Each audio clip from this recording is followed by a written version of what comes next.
Hey guys, welcome back to True Outdoor Productions. Today, I'm gonna the hide that I got for Bella to help train her. The rest of it, instead of having it go to waste, we're gonna tan it up and just save it up. So today, I want to show you guys how I did it. I got the fletching tool. Gonna finish up. Gonna gain the rest of the excess fat off. Most of it's off already, just minus the head. The head's usually the most difficult part of doing it, but most of it is off already.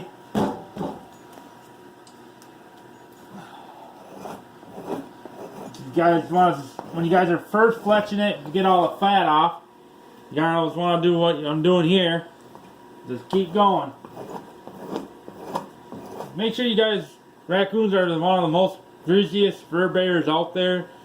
So I do recommend wearing latex gloves because they are very greasy, as you can see. That's all the grease and fat off the coon.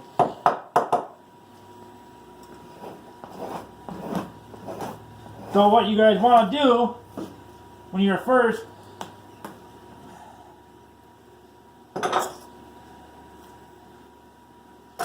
you guys are getting ready to do this, you want to give it about 24 hours.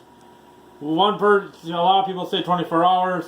Tanning solution person says 3 days. I do 24 hours, maybe a little bit more. Kind of let it all dry out. Give it, and then I will give it like a salt bath. And then be all good to go. Completely wash it up and put the formula on. I'll keep you guys informed with most of that stuff out. When this is all done with salted. But yeah, before you salt, you want to try to get as much excess salt as you possibly can off the thing. Make sure you do keep it warm too. As you can see, when you zoom in here, there is a lot of holes. That's why it's no good, and also the tail's gone. So that's why it's just gonna get tan, because it's gonna go to waste if I don't tan it. So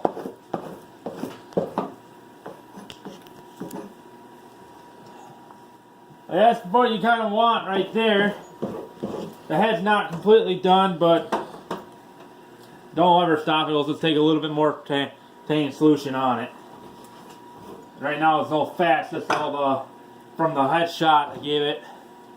So right now, what they recommend when you do lay down the salt is you make sure you got a little bit up the hill area. So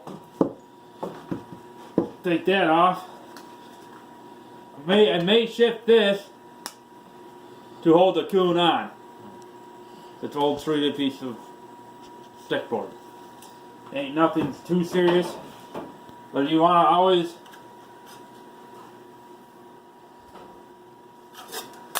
go here.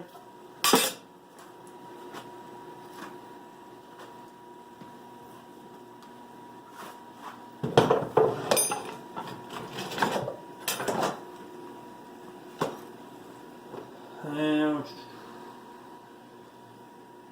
might be better off just doing. Now, they do say on non-iodized salt, kosher salt. This is all they had at the dollar store to go cheap.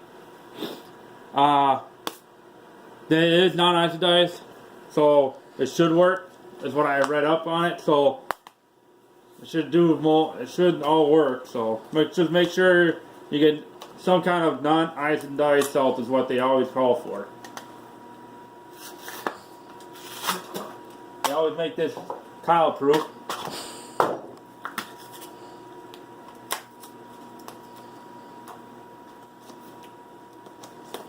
And you usually want to put about 3/4 of an inch layer on it.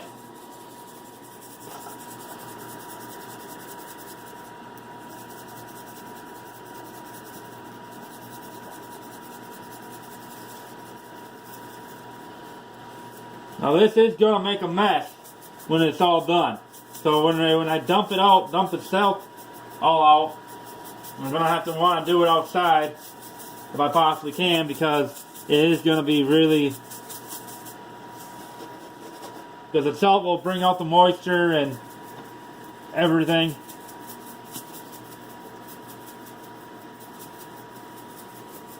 You guys want to always make sure you do have it uphill, because all the moisture will run down, and I'll get it uphill here shortly. Find something I can use.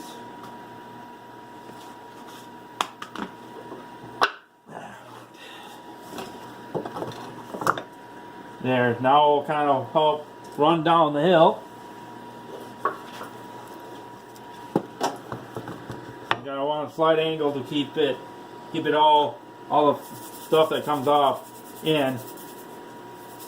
You don't have to be exact. If you don't think it's 3/4 of an inch, layer it on. More is better than the not enough. So I just make sure most of it's all covered up.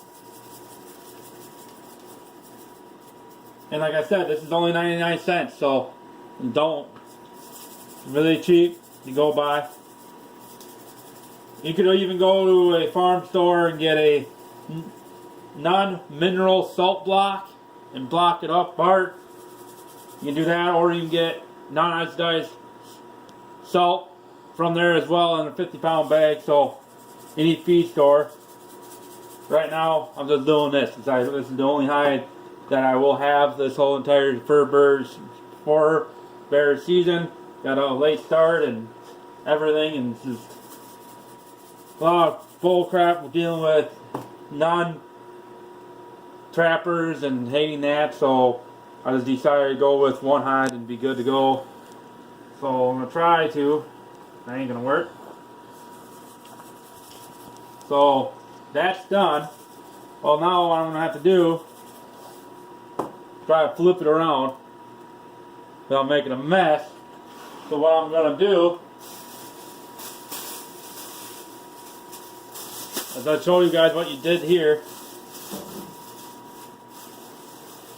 I'm going to go ahead and do a main block.